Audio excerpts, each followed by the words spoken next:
오늘 계시록 1장 9절부터 우리가 마지막 절까지 읽었는데, 이 계시록은 보면 볼수록 좀 질리지가 않죠. 왜 그러냐? 그 이유가 있습니다. 그러니까 예를 들어서 우리가 학교 다닐 때 너무 쉬운 문제 있잖아요. 아주 쉬운 문제. 산수, 뭐 더하기, 빼기, 뭐 곱하기 이런 거 이제 좀 배우잖아요.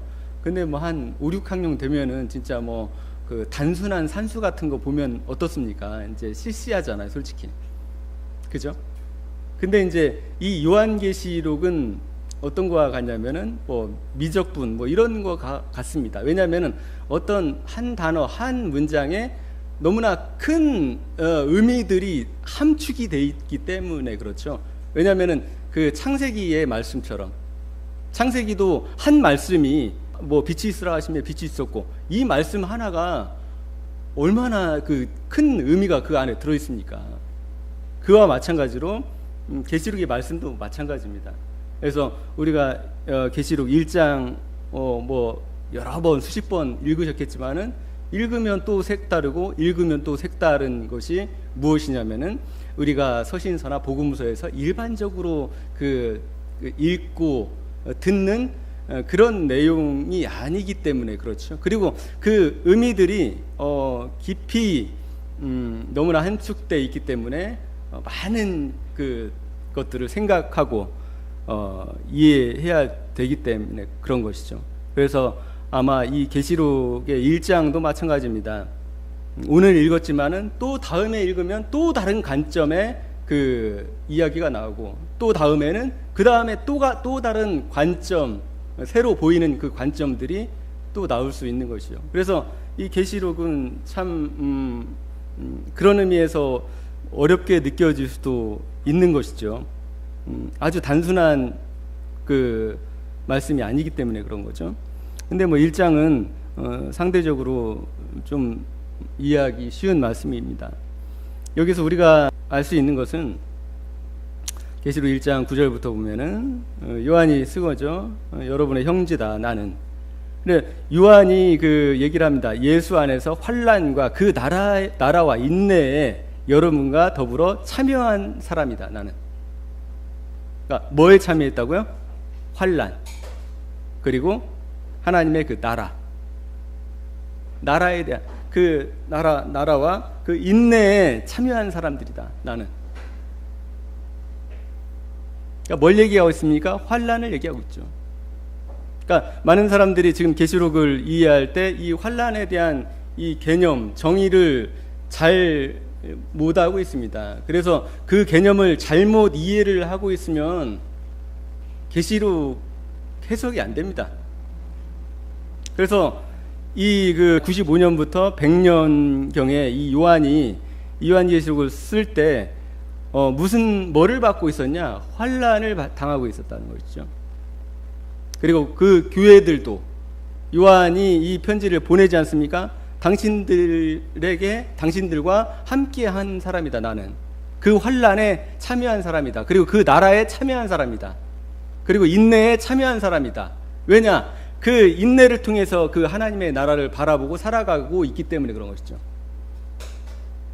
그리고 그 환난과 인내가 믿는 사람들에게 의무적으로, 그리스도인으로서 의무적으로 주어져 있기 때문에 그렇습니다. 그리고 더 직접적으로 표현을 하지요. 나는 하나님의 말씀과 예수에 대한 증언 때문에 반모라는 섬에 갇혀 있게 되었습니다. 뭐 때문에 갇혀 있다고요? 반모 섬에? 예, 하나님의 말씀과 예수의 증언, 예수에 대한 증언. 즉 뭡니까? 예, 예수에 대한 증언은 뭡니까? 복음이죠, 복음. 예수 그리스도께서 육신의 몸을 이 땅에 입고 오셔서 우리를 위해서 화목제물로 죽으시고 다시 부활하시고 우리 인간에게 구원을 선포하셨다는 복음이죠. 복음에 대한 내용이죠. 이것들 때문에 반모라는 섬에 갇히게 되었다. 즉 어떻게 결국 유배되었다는 말을 하고 있는 겁니다. 밤모란 섬에 나는 지금 갇히게 되었다.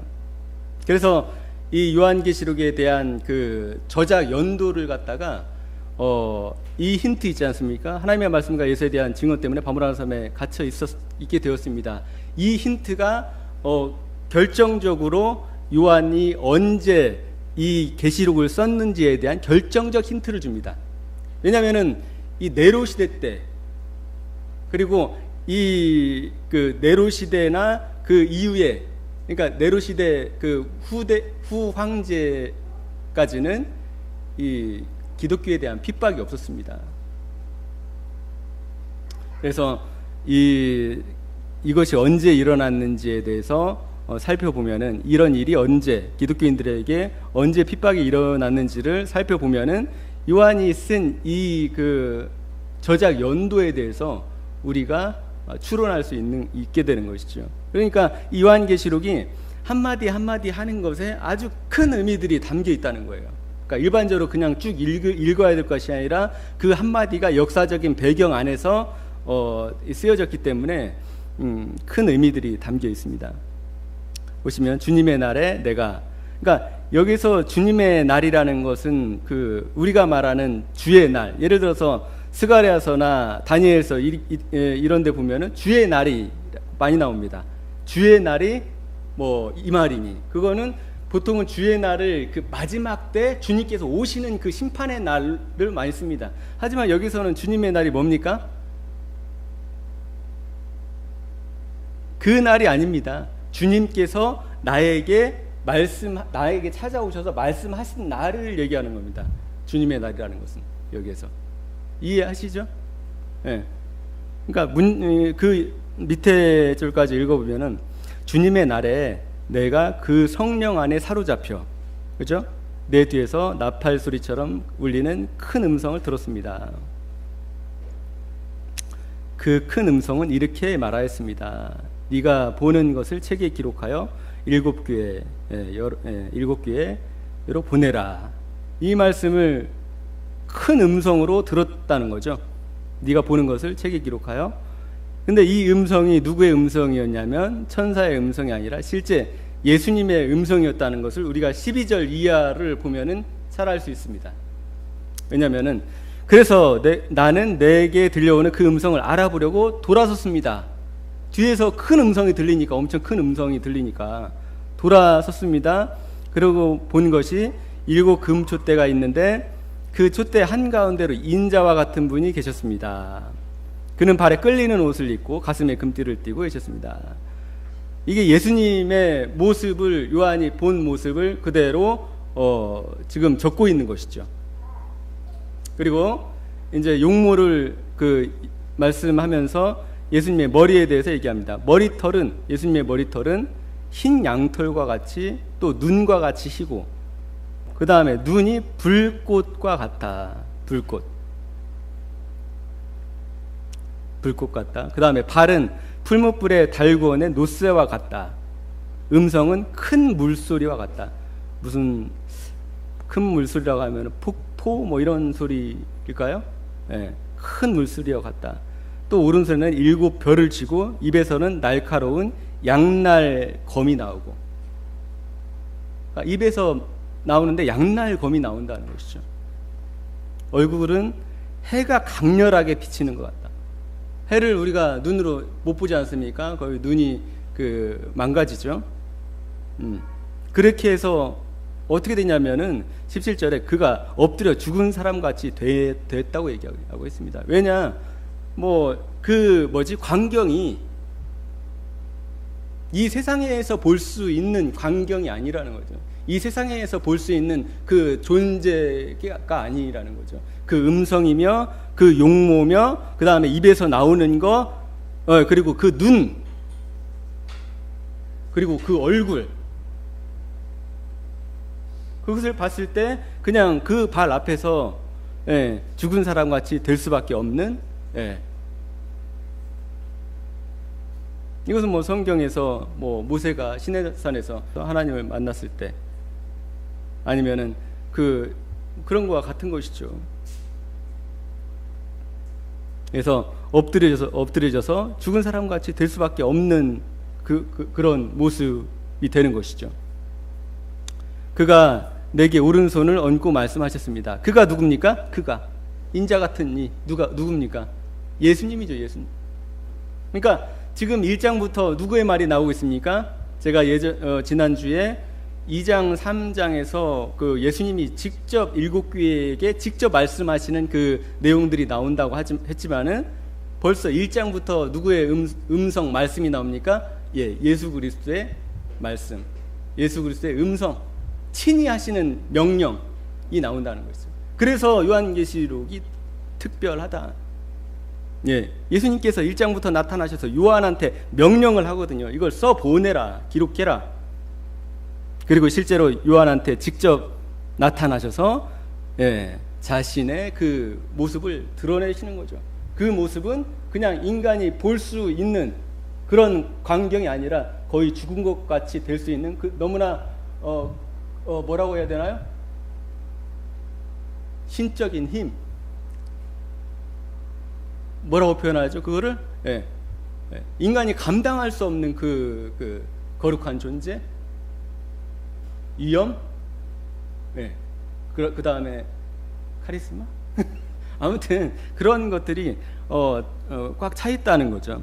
그렇게 해서 죽게 된 사람 같이 되었다. 그리고 그분이 요한의 오른손을 얹고, 예수님이 오른손을 요한한테 얹었다면, 그 말합니다. 두려워하지 말아라. 나는 처음이요 마지막이다. 시작이며 끝이다. 살아있는 자다. 나는 한 번 죽었으나 보라, 영원무궁하도록 살아있어서 사망과 그 지옥의 열쇠를 가지고 있다. 뭐라고요?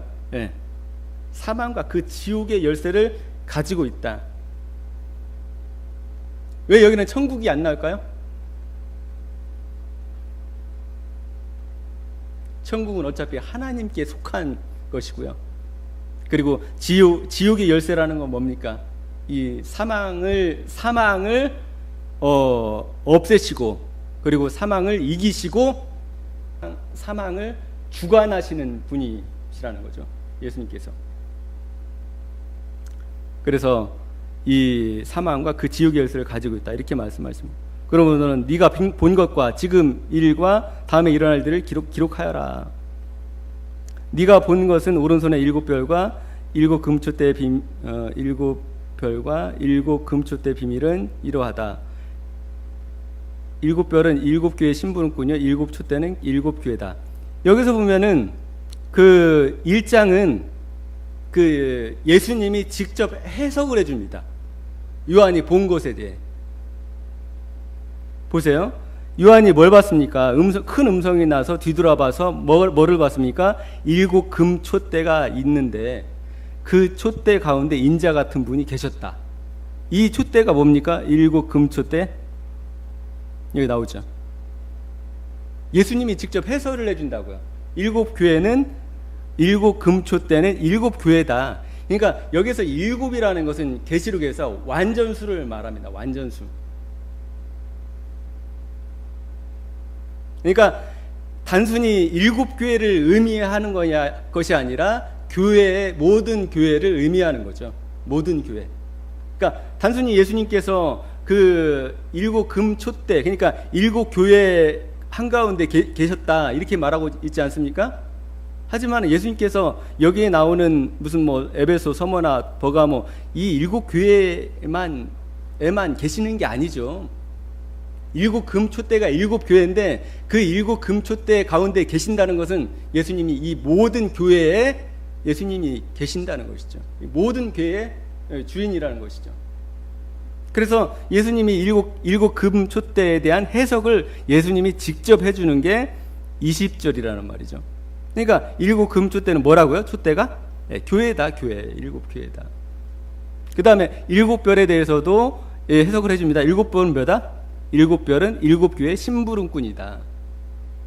심부름꾼, 혹은 천사라고도 할 수 있겠죠. 천사. 너에게 메시지를 보내주는, 나의 말을 전해주는 것이다. 그러니까 7별이라고 해서 심부름꾼이 딱 7 천사밖에 없을까요? 그게 아니라는 거죠. 일곱 천사라는 것은 완전수를 얘기한다고 얘기했죠. 그래서 성경에 일곱이 계속 나옵니다. 계속. 일곱인, 일곱 나팔, 일곱 대접, 일곱에 대한 부분이 상당히 많이 나옵니다. 그래서 여기에서 나오는 일곱 금초대도, 그리고 일곱 별도 완전수, 그러니까 모든 교회를 얘기하는 것이죠. 그리고 모든 하나님의 교회의 심부름꾼을 얘기하는 것이죠. 이건 간단하죠. 1장은. 왜냐하면 친절하게 예수님께서 해석을 해주시는 거니까. 그잖아요. 예를 들어서 이거 해석을 안 해주셨다면은 우리가 도대체 일곱 금초대는 뭐야? 그 별은 뭐야? 별을 지고 계시다는데 하나님께서 지고 있다는 게 뭡니까? 심부름꾼들을 자기 임의대로 쓰신다는 거죠. 그 천사들을. 그 얘기입니다.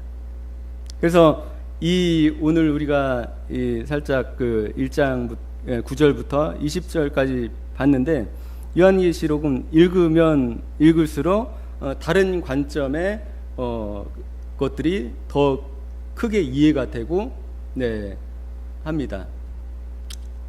그래서 오늘 저희가 이걸 한번 생각해 보겠습니다. 하나님의 말씀과 예수에 대한 증언 때문에 밤모라는 섬에 갇혀 있게 되었습니다. 이것이 결국은 이 요한계시록이 언제 쓰여졌는지, 그리고 왜 쓰여졌는지까지 설명을 좀 해주는 겁니다. 그래서 우리가 지난주에 그 정경성에 대해서 살펴봤지만은 오늘은 이 저자에 대한 거 좀 살펴보겠습니다. 이 저자에 대한 거는 그 책에 나와 있습니다. 전매가더 목사 17장에 나와 있습니다. 이 정경성에 대한 것이 중요하다고 제가 말씀드렸고, 그 다음에 저자가 누군지에 대해서 아는 것이 중요하다. 왜냐하면은 우리가 중요한 문서일수록요, 그 관련되어 있는 주변 배경들이 상당히 중요합니다. 왠지 아시죠? 주변 배경들이 상당히 중요합니다. 그래야지 이 요한계시록이 무엇을 말하고 있는지, 말하려고 하는지에 대해서 충분히 이해할 수 있기 때문이죠. 그래서 17장인가요? 17장 보면 저자에 대해서 이렇게 나옵니다. 여기 유스티누스 보시면은, 유스티누스는 누구냐? 유스티누스는 라틴어로 유스티누스고요. 그 다음에 영어로는 저스틴입니다. 그러니까 순교자 저스틴 많이 들어보셨죠? 순교자 저스틴. 이 사람은 철학에 엄청 심취했던 사람입니다. 그리고 기독교적 그 신학적 관점으로서는 바르지 못한 사람입니다. 하지만은 초기에 그 기독교 이 저작물들을 많이 썼었기 때문에 이 사람의 문헌에 중요한 그 메시지들이 증언들이 많이 나옵니다. 그래서 유스티누스의 이 기록들이 중요합니다. 이 사람이 서기 100년에서 150년 정도까지 살았던 사람입니다. 그러니까 사도들이 모두 이제 죽고 나서 이 사람이 이제 거의 태어난 사람이죠. 그래서 사도 시대 바로 직후의 사람이라고 할 수 있습니다. 그래서 이 유스티누스는 이렇게 얘기를 합니다. 우리에겐 어떤 한 사람이 있었는데 이름은 요한이고 예수의 사도의 한 사람인데, 그는 자신에게 주어진 계시로 우리 그리스도를 믿는 사람들은 1000년 동안 예루살렘에서 살 것이며, 그러니까 이 유스티누스가 무엇을 얘기하고 있느냐면은 요한이 1000년 왕국에 대해서 얘기했다는 것을 지금 자기의 저서에서 말을 하고 있는 겁니다. 그래서 이 천년왕국의 전천년 역사적 전천년주의, 그 다음에 세대주의적 전천년주의를 주장하는 사람들이 무엇을 얘기를 잘 하냐면은 존 메가더 목사에게 책에 있는 겁니다. 왜 천년을 얘기하냐? 초대 교부들이 모두 천년 왕국에 대해서 실제로 천년이라고 얘기를 했다라는 그 기록과 증언들의 기대하고 있는 겁니다. 그것에 기인하고 있는 거예요. 그러니까 계시록에 나오는 그 천년이라는 기간은 상징이나 어떤 비유가 아니라 실제로 천년이었다라고 초기 이 교부들이 증언을 하는 겁니다. 이 교부들은 누구한테 들었을까요? 이 사람이 한 130년, 150년 경에 활동했던 사람 아닙니까? 누구한테 들었을까요? 그 거의 사도들한테 바로 배웠던 사람들한테 들었겠죠. 배웠겠죠. 그렇기 때문에 그 증언들이 중요하다는 말씀이죠. 그 다음에 이레니우스. 이 이레니우스도 아주 중요합니다. 이 이레니우스가 누구냐? 이레니우스는 혹시 요한의 그 제자가 누군지 아십니까? 요한의 제자. 요한의 제자가 폴리카비라는 사람입니다. 그리고 이 폴리카비라는 사람의 제자가 누구냐? 요 이레니우스입니다. 그러니까 거의 요한의 직계 제자의 제자죠.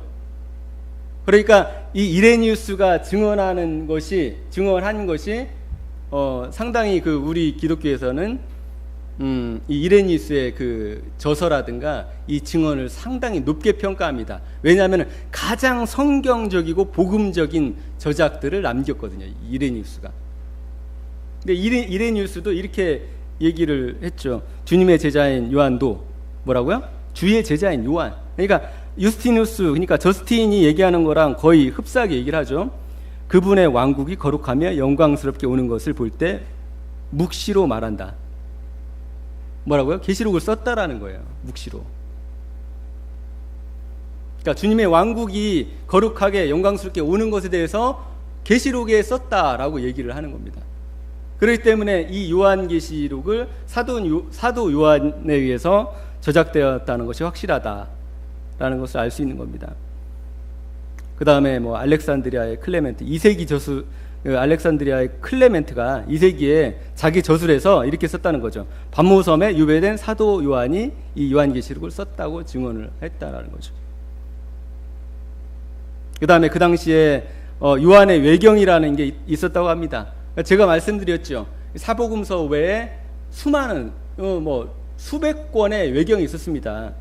그 요한의 외경이라는 것에 계시록 요한의 외경에서 이 외경이 요한계시록 1장 19절을 인용하면서 이렇게 했다고 합니다. 야고보의 형제 세데베의 아들 요한의 쓴 것이라고 그렇게 증언했다는 것이죠. 그러니까 요한이 썼다는 그 아주 초기의 그 증언들이 너무 명백하다는 거죠. 사도 요한이 썼다는 것이.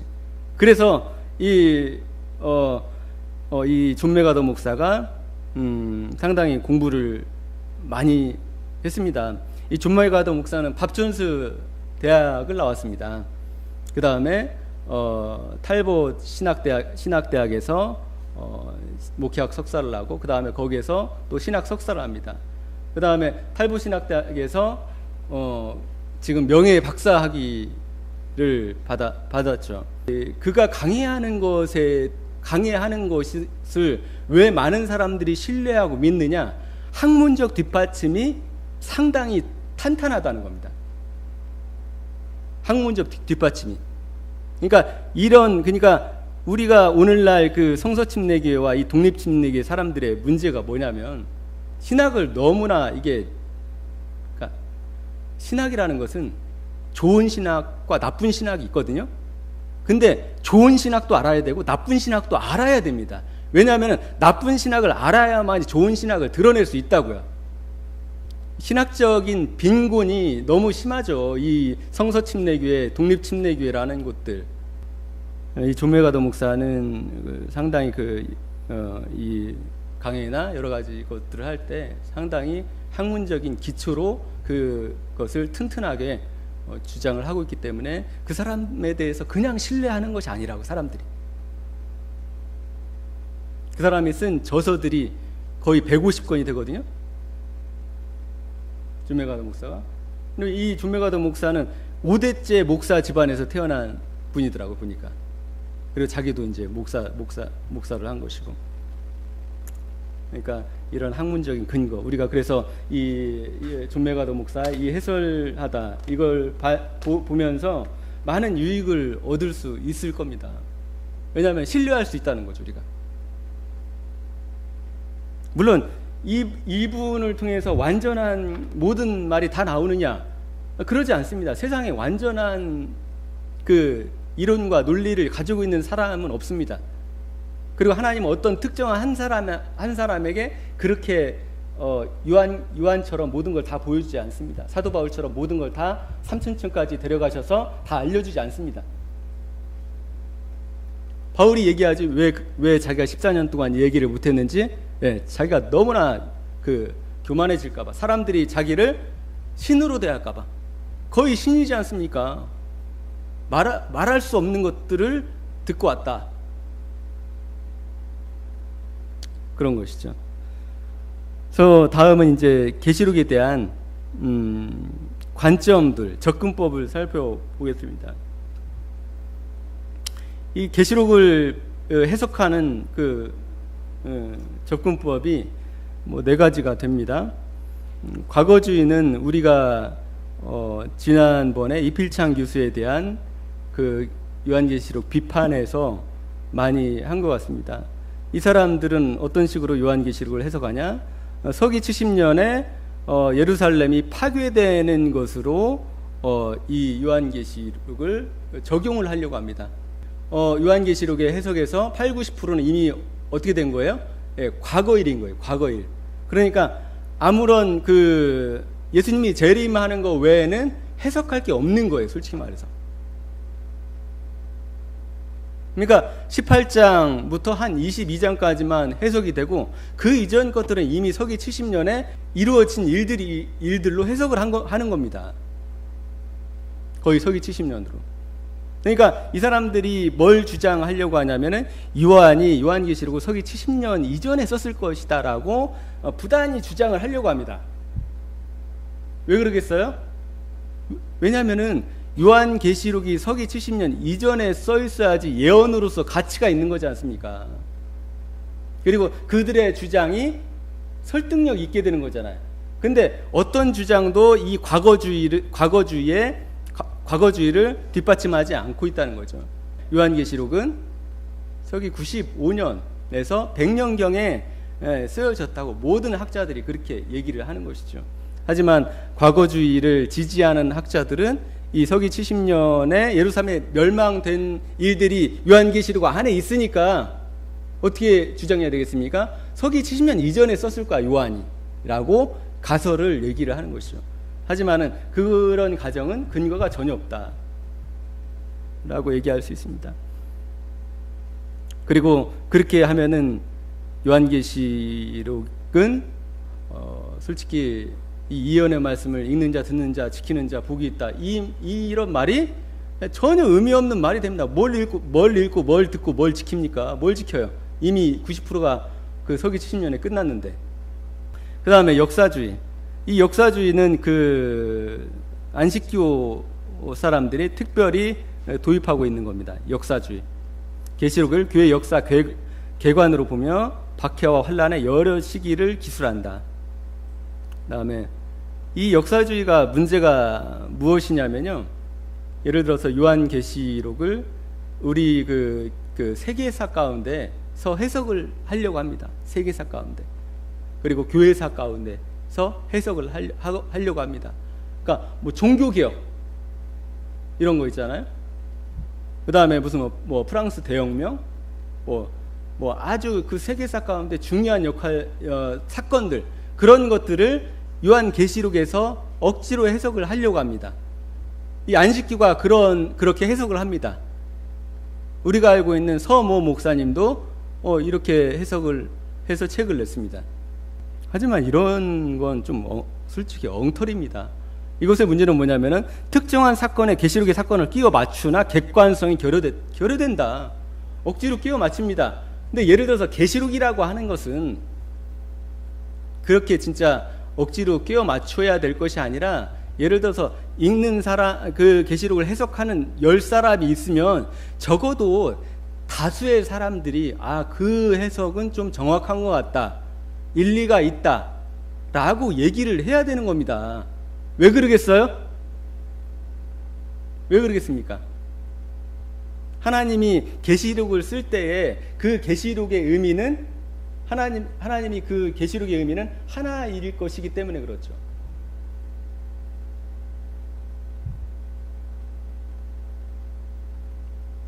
그러니까 이런 그 교회사나 세계사의 사건들을 갖다가 계시록에 막 끼워 맞춥니다.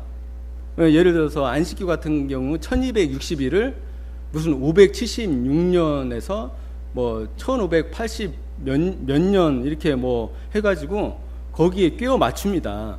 근데 들어보면은 전혀 얼토당토 않는 사건을 가지고 끼워 맞춘다는 거죠. 다음 주에 그런 것에 대해서 좀 말씀드리겠습니다. 그 다음에 이상주의. 그러니까 이런 것도 이상주의는 한마디로 계시록을 해석하지 말자는 거예요. 예, 이거는 가장 그러니까 뭐 상징적 모든 걸 다 상징으로 봅니다. 곧 하나님과 악의 사탄 세력 사이의 전투에 관한 비문자적 서술 해석하는 거죠. 그러니까 해석해야 될 의미가 크게 없습니다. 그냥 서신서에 나오는 그런 의미들을 기독교인들이 말하는 그런 의미들을 그냥 유추해서 교훈을 삼는 것이죠. 결국은 이런 사람들은 무엇을 하는 거냐? 계시록을 파괴시키는 일을 하죠. 주로 이런 일을 어떤 사람들이 하냐면은 자유주의자들. 그죠? 자유주의자들은 성경을 안 믿잖아, 일단은.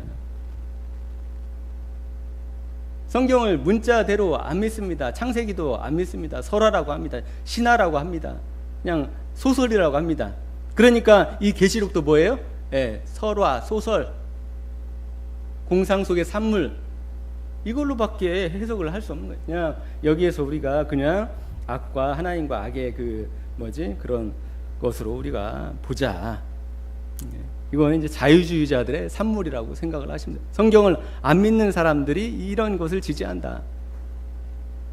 근데 성경을 안 믿는 사람들이 이것만 지지하는 것이 아니라 이런 역사주의도 지지를 하고요, 과거주의도 지지를 한다는 거죠. 과거주의, 우리가 말씀드렸듯이 영국 성공회 사람들 거의 다 이렇게 해석을 하잖아요. 영국 성공회. 그래서 이필장 같은 사람이 그런 과거주의를 배워와서 억지로 그것을 한국교회에 퍼뜨리고 그러고 있는 것이죠. 그다음에 이제 미래주의 관점의 해석. 이게 그러니까 존 맥가더 목사가 취하고 있는 관점은 미래주의적인 관점입니다. 읽어보면은 실제 미래 사건들에 관한 예언적 기록으로 이해를 한다. 그리고 특히 이 시대에 끝에 관심을 둔다. 이 시대가 마지막 시대라고 하지 않습니까? 그러니까 마지막 시대에 관심을 둔다. 이 접근법은 계시록을 진솔하게 읽는 자연스러운 결과다. 이렇게 얘기하고. 그래서 어느 정도 복음주의적인 저는 복음주의적이라는 말을 상당히 안 좋아하는데, 솔직히. 왜냐하면 복음주의자들이 복음주의라는 것이 왜곡이 됐거든요, 솔직히 말해서. 옛날에는 복음주의 그러면은 좀 건전하고 복음에 충실하다 이런 느낌을 많이 받았지 않습니까? 근데 2017년인가요? 2017년에 종로 롯데호텔 앞에서 세계 복음주의자 협회 지도자 회의가 열렸었습니다. 근데 그 복음주의 협회가 WEA라고 합니다. WEA. 그러니까 세계 교회 협의회를 WCC라고 하지 않습니까? 그러니까 복음주의 협회는 WEA라고 합니다. 근데 그 WEA가 완전히 로마 카톨릭과 그 사상을 교류하고 연합하고 있기 때문에 그렇죠. 그리고 WCC 할 때도 WEA 신학위원장이 WCC에 참여를 해서 그들 사상과 공통적으로 우리가 그거 사상을 지지한다. 이렇게 얘기를 했기 때문에 그렇죠. 그래서 WEA는 WCC 안에 속해 있다라고 이제 오늘날 기독교인들이, 이제 목사님들이, 많은 분들이 그렇게 알고 있습니다. 근데 모르는 분들도 많이 있죠. 뭐 복음주의 그러면 옛날에 조금 그래도 한 10년 전, 20년 전에는 좋은 의미로 쓰였었기 때문에 그렇습니다. 근데 이 시대는 사람들이 이 복음주의라는 말을 잘 쓰지 않습니다. 왜 그런지 아세요? 그러니까 복음주의 지도자 협회, 그리고 복음주의가 추구하는 그 신학 방향이 이 WCC에 종속이 돼 있다는 것을 폭로가 된 이후로부터 복음주의라는 말을 잘 쓰지 않습니다. 그래서 최근에 나는 복음주의자다 이렇게 얘기하는 사람 거의 못 들어봤을 겁니다. 그래서 복음주의라는 말을 요즘에는 목사님들이 거의 쓰지 않습니다. 뭐라고 하냐면 개혁주의자. 우리는 개혁주의자야 이렇게 많이 얘기를 합니다. 개혁주의 교회 이렇게. 그래서 복음주의라는 말이 우리나라에서 몇 년 전부터 점차 사라졌습니다. 그리고 한국에 있는 복음주의 협회 회장의 이름이 누구냐? 김명혁 목사라는 사람입니다. 김명혁 박사 아시죠? 그래서 이 사람이 절에 가서도 스님들하고 교류하고 이런 사람들이죠. 그리고 이런 사람들이 한다는 말이 한국에서 가장 큰 문제는 근본주의자들이 문제다. 한국의 근본주의자가 누구 있습니까? 저 같은 사람입니다. 성경을 성경대로 믿는 사람들, 성경 있는 고지식하게 성경을 믿는 사람들, 이런 사람들 근본주의. 그래서 우리나라에서는 이 근본주의라는 말이 상당히 왜곡이 돼 있어요. 그래서 누구도 자기를 근본주의자라고 이 개혁 장로교 안에서는 이게 말을 못 합니다. 자기가 근본주의적인 관점을 가지고 있어도 말을 못 합니다. 왜냐하면은 그것이 상당히 비판의 대상이 되고 있기 때문에 그렇죠. 우리나라가 이 신학이 어떤 신학이 돼야 되냐? 근본주의 신학이 돼야 됩니다. 근본주의 신학.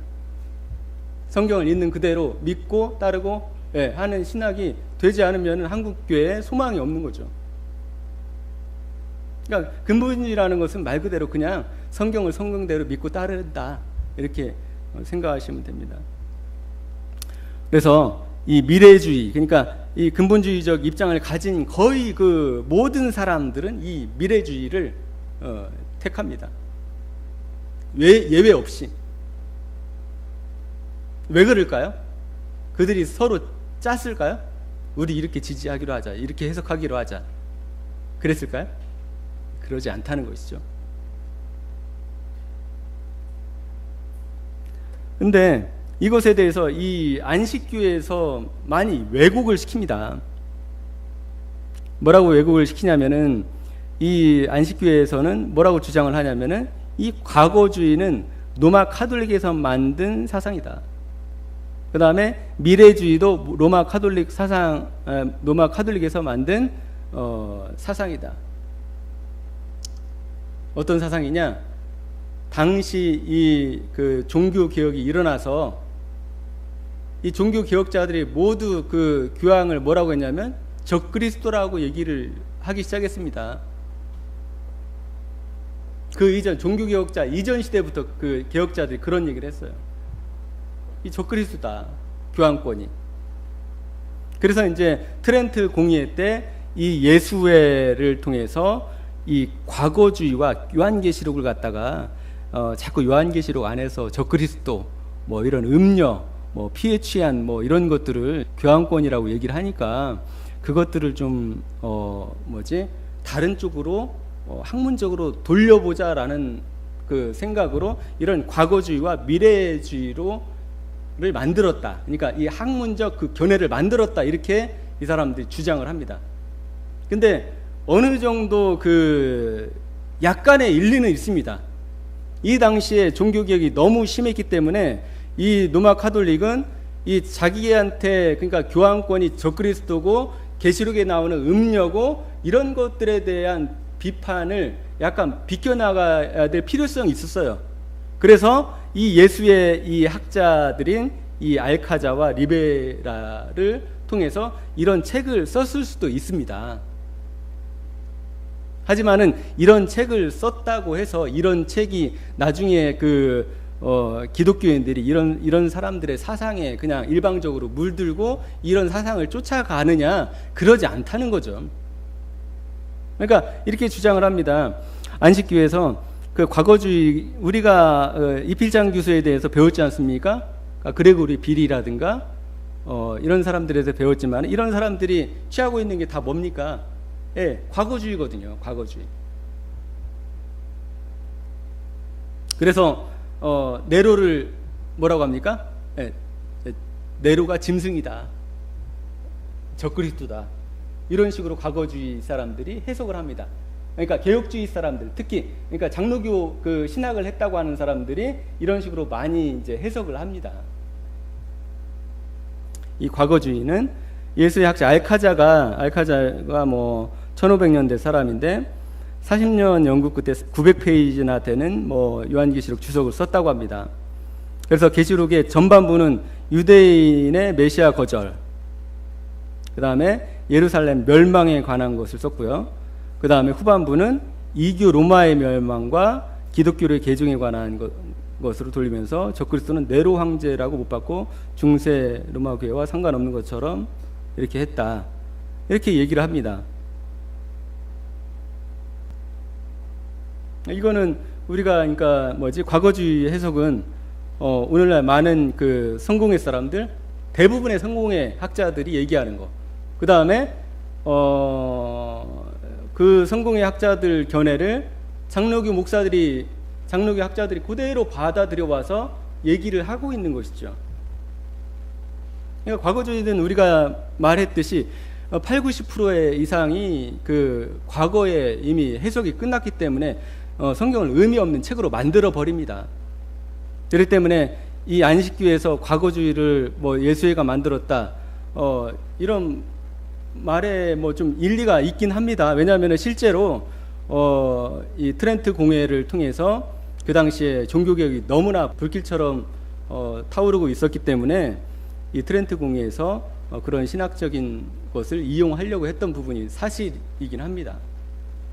그래서 이 사람이 썼건 안 썼건 간에 아무튼 이 사람의 견해가 나중에 이 영국 성공의 이쪽의 견해들이 많이 되었다는 것이죠. 그 다음에 이제 안식교에서 또 주장하기를 뭐라고 하냐? 안식교에서는 이 두 명의 학자를 썼는데, 두 명의 학자, 과거주의로 책을 하나 쓰고, 그러니까 과거로 그 교황권에 대한 그 비판, 이것을 그 과거로 해석해서 비판을 없애자. 과거에 있는 네로, 기독교를 핍박했던 그 사람들, 황제, 이런 사람들이 적그리스도고 교회를 핍박하는 사람들이지 교황이 아니다, 교황권이 아니다, 로마 카톨릭이 아니다, 이렇게 한번 면해보자. 그 다음에 미래주금 뭐냐면은 미래에 적그리스도가 나타날 거다. 그러니까 교황은 적그리스도가 아니다 라고 이제 하려고 리베라를 통해서 미래주의 책을 만들었다고 얘기를 합니다. 그래서 1580년대, 그러니까 이런 시기죠, 상당히, 그죠?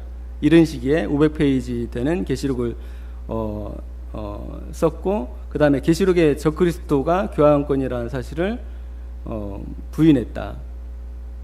이거 부인한다고 달라지지 않죠. 우리가 교황권이 적그리스도라는 거 이미 종교개혁 시대 이후로부터 계속 그 기독교 안에 상식으로 전해져 온 사상이지 않습니까?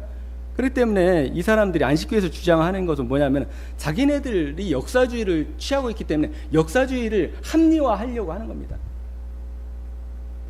그러니까 예를 들어서 예수회 출신 트레트 공회를 통해서 개신교의 그 적그리스도가 교황권이라는 것을 좀 무마시켜 보자라는 관점에서 이런 사람들을 이용했다는 것은 어느 정도 그래도 이해하고 좀 짐작도 할 수 있겠지만은, 그렇다고 해서 이 사람들의 의견대로 이 과거주의와 미래주의가 다 잘못됐고 자기네들이 주장하는 대로 역사주의적으로 해석을 해야 된다 라는 것은 잘못됐다는 것이죠.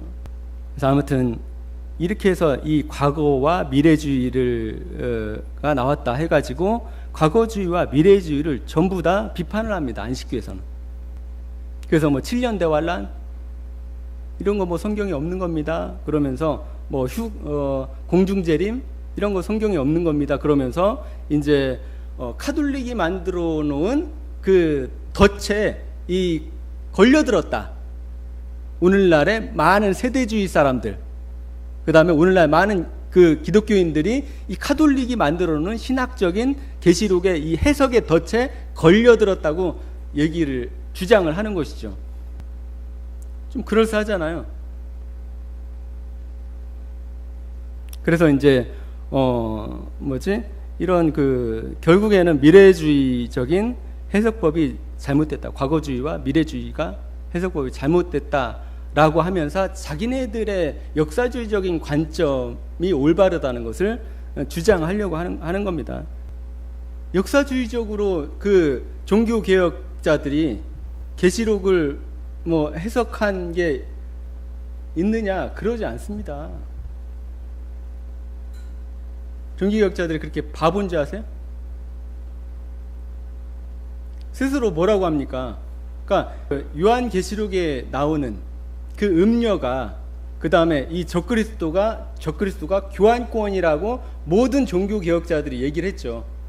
하지만은 이 과거주의, 미래주의라는 이 계시록의 관점은 종교개혁 시대에 거의 없었습니다. 왜냐하면은 이 존 칼빈도 요한계시록 주석서를 쓰지 않았습니다. 그리고 이 존 칼빈이 무슨 역사주의적으로 이 요한계시록을 해석했다는 그런 근거 자체가 없습니다. 그러나 루터가 무슨 역사주의적으로 해석을 했다는 그런 근거도 없고요. 그러니까 모든 종교개혁자들이 다 역사주의적으로 해석을 한 것처럼 뭐 하고 있는 겁니까? 한마디로 거짓말하고 있는 거죠. 거짓말하고 있는 겁니다. 그렇게 하면, 저렇게 얘기하면 뭐가 됩니까? 우리가 하는 역사주의적 해석이 맞는 것이야. 그리고 과거주의, 미래주의는 로마 카톨릭이 만든 것이고, 종교개혁자들이 여전히 얘기했던 거는 그 역사주의적인 해석이야. 그러니까 고로 뭐가 맞다는 거예요? 자기네 해석이 맞다고 얘기를 하는 거예요. 이 안식교가. 다음 주에 안식교가 어떻게 이 요한계시록을 해석하는지 보면은 이제 코웃음이 나오게 되는 것이죠. 저렇게 계시록을 해석했다고 종교개혁자들이? 종교개혁자들 바보죠. 예를 들어서 이 알카자와 리베라를 통해서 과거주의, 미래주의 책을 썼다고 하더라도 이 뻔히 드러나 있지 않습니까? 알카자 누굽니까? 찾아보면 예수의 학자. 리베라 누굽니까? 예수의 학자. 종교개혁자들이 이 카톨릭에서 무엇인가 선한 것이 나올 거라고 생각을 했는지 압니까? 전혀 하지 않았습니다. 종교개혁자들은 이 카톨릭에서 낸 책들에 대해서 절대 권위를 부여하지 않고 그 책들은 솔직히 거들떠 보지도 않았어요. 그러니까 이 개신교와 이 카톨릭이라는 것은 너무나 간극이 컸다고요. 그래서 어떤 특히나 예수의 학자가 예수회라는 거 아시죠? 제수이트 많이 들어봤죠? 그러니까 로마 카톨릭의 최전선에서 이 교황권을 보호하는 친위부대다, 이렇게 얘기를 하거든요. 그러니까 이런 사람들이 다른 사람의 이름으로 썼다면 모르겠지만 이 사람들이 자기가 예수의 그 학자라는 거, 신부라는 것을 뻔히 밝히면서 낸 책에 대해서 그 책을 갖다가 종교 개혁자들이나 아니면 그 이후에 그 개신교 사상을 가지고 있는 사람들이 그것을 보고 그것에 영향을 받은 것이라는 것은 설득력이 전혀 없는 것이죠. 아무튼 안식교 사람들도 좀 거짓말을 많이 하는 것 같아요.